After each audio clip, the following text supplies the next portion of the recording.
안녕하세요. 오늘도 주님 안에서 믿음으로 꽉 찬 알곡이 되기 위해 성경 묵상의 시간을 허락하신 하나님께 감사와 영광을 올려드립니다. 10월 6일 금요일 묵상 말씀을 시작하겠습니다. 오늘의 제목은 갈라진 베델 제단입니다. 베델에서 제사하는 여로보암에게 하나님의 사람이 나타나 300년 후에 있을 심판을 선포합니다. 제단이 갈라지고 재가 쏟아지는 징조로 선언의 확실성을 증명합니다. 오늘 본문 열왕기상 13장 1절에서 10절까지의 말씀을 함께 듣겠습니다. 보라, 그때 하나님의 사람이 여호와의 말씀으로 말미암아 유다에서부터 베델에 이르니 마침 여로보암이 제단 곁에 서서 분향하는지라. 하나님의 사람이 제단을 향하여 여호와의 말씀으로 외쳐 이르되, 제단아, 제단아, 여호와께서 이와 같이 말씀하시기를 다윗의 집에 요시아라 이름하는 아들을 낳으리니 그가 내 위에 분향하는 산당 제사장을 내 위에서 제물로 바칠 것이요 또 사람의 뼈를 내 위에서 사르리라 하셨느니라 하고 그날에 그가 징조를 들어 이르되, 이는 여호와께서 말씀하신 징조라. 제단이 갈라지며 그 위에 있는 재가 쏟아지리라 하매 여로보암 왕이 하나님의 사람이 베델에 있는 제단을 향하여 외쳐 말함을 들을 때 제단에서 손을 펴며 그를 잡으라 하더라. 그를 향하여 편 손이 말라 다시 거두지 못하며 하나님의 사람이 여호와의 말씀으로 보인 징조대로 제단이 갈라지며 재가 제단에서 쏟아질지라.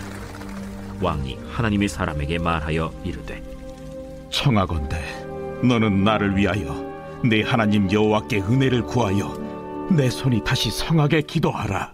하나님의 사람이 여호와께 은혜를 구하니 왕의 손이 다시 성하도록 전과 같이 되니라. 왕이 하나님의 사람에게 이르되, 나와 함께 집에 가서 쉬라. 내가 네게 예물을 주리라.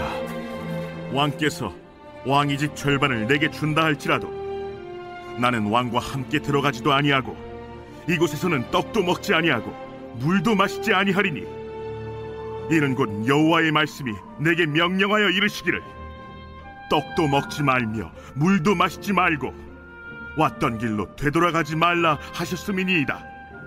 이에 다른 길로 가고 자기가 베델에 오던 길로 되돌아가지도 아니하니라. 하나님은 어떤 분이실까요? 여로보암은 하나님께 순종하면 다윗의 왕조와 같이 지속되는 왕조를 약속받았습니다. 하나님의 뜻으로 왕이 된 여로보암은 하나님의 뜻과는 정반대의 행보를 보여줍니다. 1절에서 5절 말씀을 보시면 베델에 산당을 지어 분향하는 여로보암에게 하나님은 유다의 선지자를 보내십니다. 하나님의 사람은 제단을 향해 미래 남유다의 요시아라는 왕이 이 제단을 심판할 것이라고 예언합니다. 이는 약 300년 후에 유다 왕 요시아가 종교개혁을 단행하면서 이미 멸망해버린 북이스라엘까지 가서 베델의 제단을 허물면서 예언이 성취됩니다. 선지자의 말을 증명하기 위해 하나님은 제단을 갈라 재가 쏟아지게 하십니다. 자신의 왕권을 유지하기 위해 종교를 이용했던 여로보암은 당장 그 선지자를 잡으라고 명하며 손을 펴지만 이내 손이 말라버리며 거두지 못합니다. 하나님은 인간의 정치적인 욕심에 의해 축소되어 도구나 수단으로 사용될 수 없음을 보여주십니다. 하나님은 우리의 사적인 욕망과 야심을 이루기 위한 수단이 아닙니다. 오늘 우리에게 주시는 교훈은 무엇일까요? 6절에서 10절 말씀을 보시면 여로보암도 급할 때는 하나님을 찾습니다. 선지자를 통하여 하나님께 은혜를 구하며 자신의 손이 치유되길 구합니다. 하나님의 은혜로 치유된 여로보암이지만 여전히 그의 마음은 하나님께로 향하지 않습니다. 오히려 하나님의 사람을 환대하며 그에게 주신 하나님의 뜻을 바꾸려 애써보지만 선지자는 그의 말을 따르지 않습니다. 눈앞에서 하나님의 살아계심을 보고도 하나님을 따르지 않는 여로보암의 무지함이 우리의 모습은 아닌지 돌아보게 됩니다. 선지자는 단호하게 여로보암의 청을 거절하고 하나님의 명령대로 되돌아갑니다. 하나님의 사람으로서 사명을 감당하기 위해서는 세상이나 세상의 것들에 마음을 빼앗기면 안 됩니다.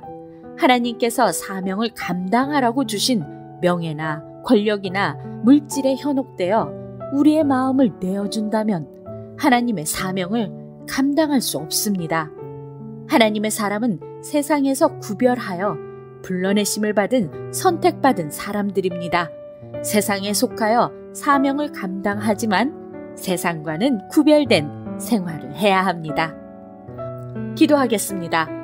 하나님, 오늘 우리에게 주신 말씀대로 우리가 드리고 싶은 예배가 아니라 하나님께서 원하시는 예배를 드리게 하여 주시옵소서. 예수 그리스도의 이름으로 기도드립니다. 아멘.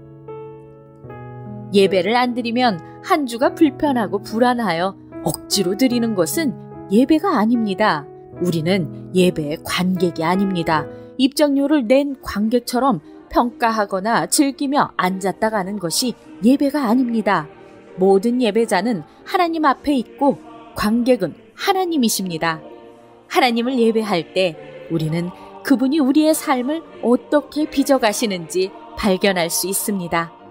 하나님이 바라시는 예배자의 삶을 살아가며 오늘도 광야 같은 세상에서 승리합시다. 저는 내일 다시 찾아뵙겠습니다.